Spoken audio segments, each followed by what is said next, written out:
Hey, welcome to the process. My name is Dr. John Bush. This is lesson 53. We are continuing our team focus, Jacksonville and Kansas City. Just beginning to scrape the layers off the metrics a little bit, all in hopes of helping you win your fantasy football drafts. This is a video textbook from the old professor. I am a university professor, teach molecular biology, cell biology, virology, and medical bacteriology. And do graduate students, publish papers, and do lots of fun and intriguing stuff for my career. But my hobby and love is one of them is fantasy football, not the others. I have lots of hobbies and things to do. Okay, let's continue our journey here, our metric journey. And we have a table. And by the way, if you're just brand new joining us, suggest you start at the beginning and work your way to this point. So stop now, go to the first lesson on team analysis. I mean, personally, I'd start at the beginning if you want to see my entire process. And you're saying, oh, well, it sure is a lot of hours. Hey, what you want, to win or goof around? If you want to goof, go ahead. But if you're serious about changing your game and changing your life, maybe, go start lesson one and move forward. Anyway, this, for those staying here and follow me, which I know there's the faithful few, thanks for hanging in there. Definitely not doing this for love, money, or fame, because you get neither in fantasy football. You get something called the grind, and you just keep doing it. The only fun I get is this is what I'm going to do anyway. Okay, this is the process that I follow to crush and make money on the leagues that I play. You won't find me. I hide my name. I, don't want to smarten up any chumps out there. So I just float in the breeze and in the weeds, and then you don't even know what happened. And then I got your money and I'm gone. And that's just the way it is, the way it's been for many a year. So I know the process does work. I have put money in my pocket going this route. Okay, Jacksonville. Lots of changes happening in Jacksonville. I think after the rookie drafts, all the things are happening there. So certainly the owners and whatnot really want to shake things up. Sometimes it takes a while to make that shaking work. Let's see what 5-year window shows us here. And I give us the positions: quarterback, running back, tight end, wide receiver. I look at 2016 to 2020, and I look at the positional fantasy points average for that position. So this is beyond just one player. This is all the quarterbacks, all the running backs, etc. for each year. And I circled the top year in the last 5. So, and then at the end, I have the grand total, and that allows us to see a focus here. Where is Jacksonville put its money in the past? And is definitely in the wide receivers, and pretty close between quarterback and running back, and the tight end is pretty weak and almost forgotten about here, unlike other teams, Kansas City, for instance, with Kelsey and whatnot. So some teams use their tight end. Jacksonville either has a tight end, or if they have, they haven't used them too much to generate lots of points. Okay, so the top quarterback for Jacksonville was in 2016. 2020 was 312. That's about average. So it was an average year for the quarterback. So what did we get this year? I believe we've got the hot new rookie quarterback those usually take a little bit of time to work the system in. So we'll see. But I'm not just going ape shit in redraft. Certainly dynasty and whatnot. Best ball, okay, not my quarterback one by any means. But he could be a quarterback to the guy, and you know who I'm talking about. Running backs, that's found one last year, didn't do too bad, but the best year was 2017. So the last 18, 19, 20 has been about the same. So even though there was a lot of publicity about the running back crew, this is what we got about average. So I'm not expecting so much here. We'll see. It may be a split backfield, and that never helps. That helps no one. That helps no one. Tight end, I'm not sure we should even talk too much. 2016 was the golden tight end year for the last 5. 143 wasn't bad. It's moving up. There was some more action happening, so it's not a total loss, but certainly not a tight end one here. Wide receivers, that was the show. The last 2 years have been almost the same by over, 60, 70 points. So that's been the golden age here. So lots of good wide receivers. However, there's a lot of them, and there was some split in the fantasy points. So that never helps a lot of people. Will kind of the injuries and things. So, but that's kind of Jacksonville's points to more of a passing type situation here with its wide receivers. So let's continue. What is the visually? This is the 5-year look. The blue, dark blue is 2020. You can, if you're curious about the different years. So here's the quarterbacks, and pretty much hasn't moved. The needles stay pretty close. If you throw out for running backs that year, then we've had about the same kind of, it's okay, but nothing. So it's kind of and tight ends have been.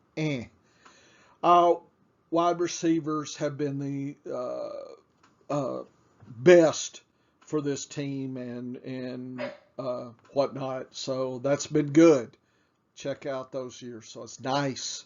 So one would naturally expect 2021 to have another banner year for the wide receivers, except we have potential new rookie quarterback, and that, let's just say that should add some uncertainty. It's not a guarantee, okay? So just kind of keep that going. There's going to be a lot of publicity coming out of the camps, best ever, Hall of Fame, whatever, just whatever the coaches need to do to pep their men up, they're going to say and do, right? It's all a kabuki theater, and that's what they're pulling. And just remember that. We've got to peek behind the curtain and see really what's going on. And metrics allows us to do that. So here is the 5-year average, 2020 positional average. I like to see how a team uses its positions here. And I think anything above 40 gets my attention for the wide receivers. Here we go. And looks like quarterback, running back, and tight ends have been asleep at the wheel, and here it is.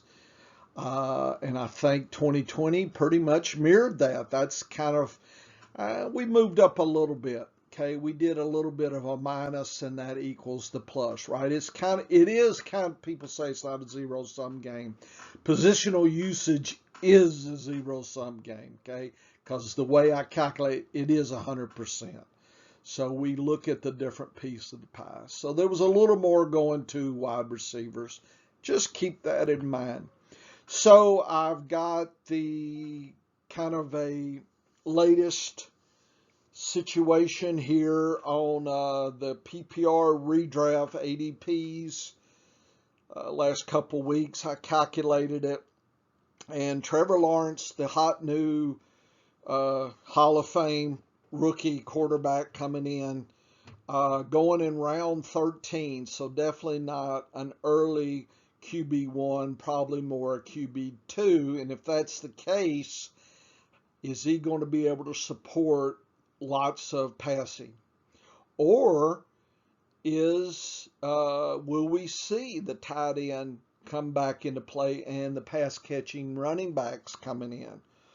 Curious to see that. Robinson was the wonderkin last year.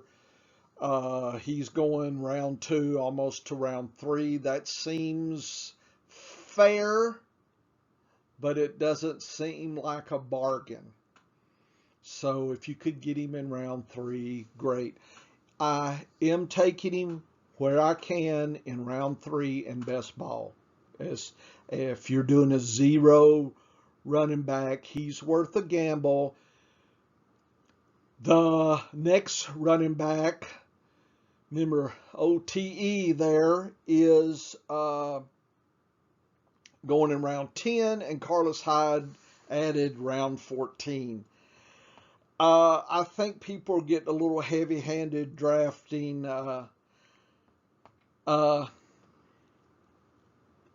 Mr. E coming in at round 10, and Hyde I would take only as a handcuff and a freebie last round in best ball.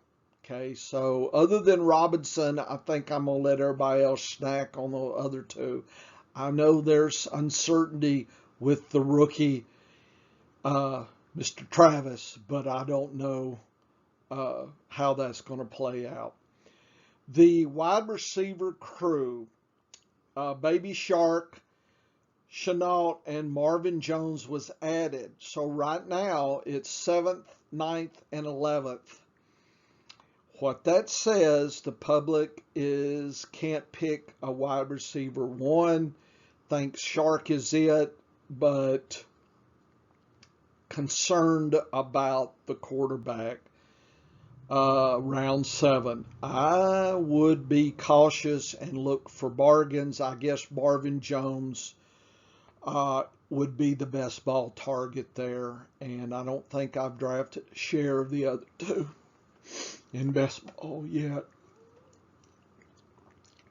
Doesn't mean I wouldn't. It's just I think they're falling too soon, because you don't know what you're getting. With that said, it is very possible in redraft that those that reached early for Shark or Chenault might be willing to trade if the season starts out rocky for Lawrence. You might be able to get a bargain, let them draft it, lose the draft capital, and you collect later in some type of trade situation. Just thinking about that. You might get a bargain. Let's just say I think the running wide receivers could be cheaper still if the people in camp report the synergy, but it's usually hard to get the real deal in the training camps. So maybe you have some sources there. So I'm pretty much staying away from the wide receivers, but I will take Jones 12th, 13th if I can get him in best ball. Redraft as well, but he would be my 5th wide receiver.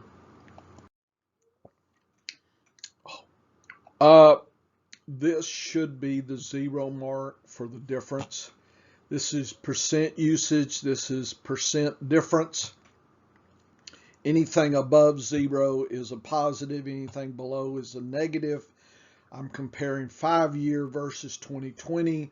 We saw a decline a decline in running backs, quarterbacks, tight ends is about the same, and wide receivers saw that increase that we were talking about.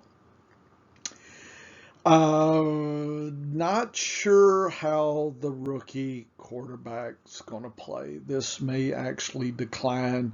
Hard to tell. It's a gamble. Again, you heard my strategy on how I might approach that. Okay, I think that's Jacksonville, at least at this level for now. Kansas City, AFC West. 2016 to 20. The golden year was 2018 for the quarterback, the running back, and the tight end, Kelsey. And last year, because they had some down on the running back and Kelsey, I mean, a down year for him, right? It's still a good year, but a down year. Okay. See, we have to. The wide receivers got a lot of play, and they had 2020 was the top in the last 5 years. Quarterback was fine, second best in 5. The running back's the issue, and I would be very cautious just looking at these metrics. Quarterback is number 2, wide receivers number 1, and the running back is number 3. But the tight end's getting some play as well, and it should and it will. And so I think people know that story. I don't think there's going to be any surprises.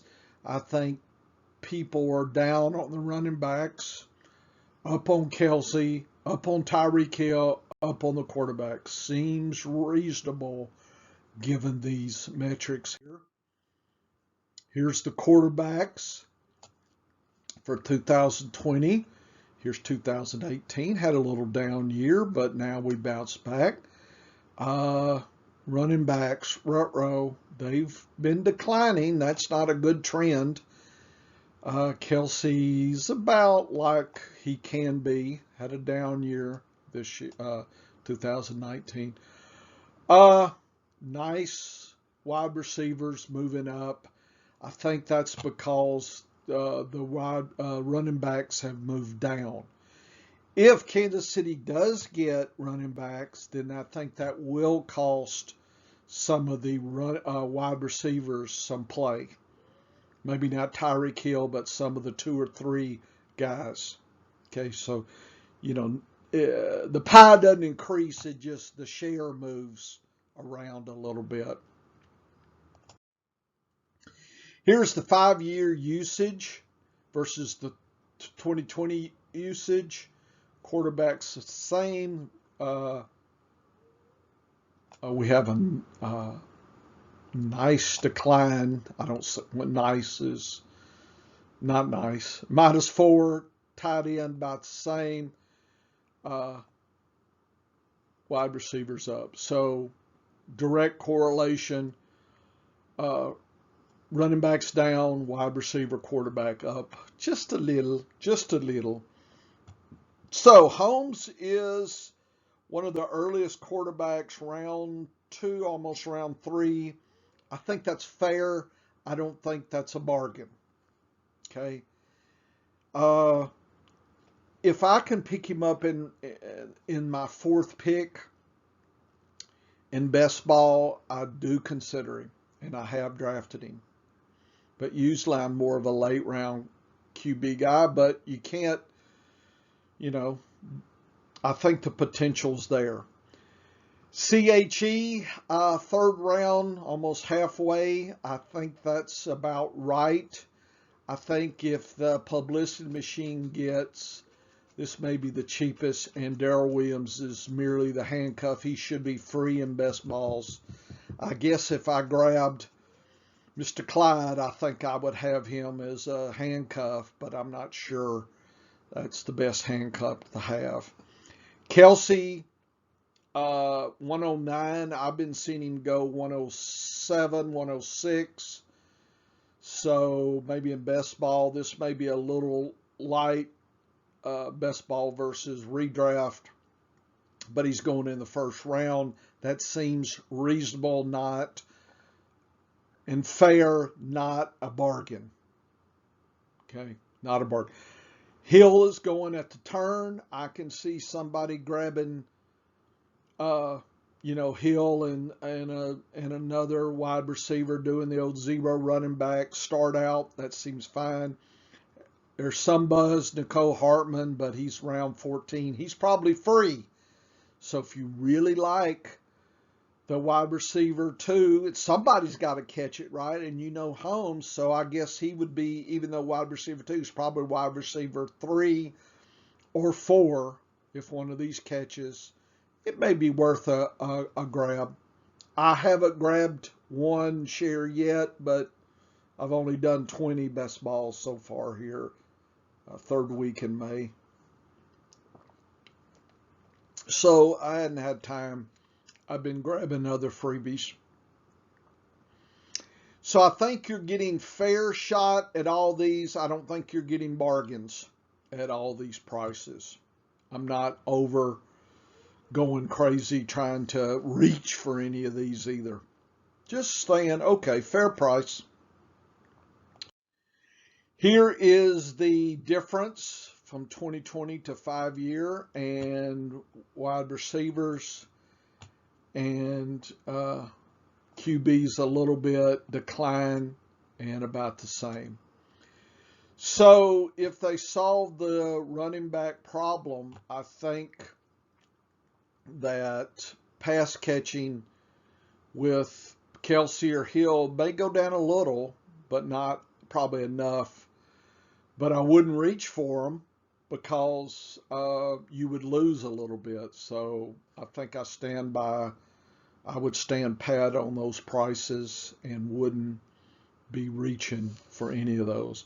I know a lot of people I've seen in redraft last year, they were reaching for Mahomes Hill combo, like Hill first and then Holmes in the second.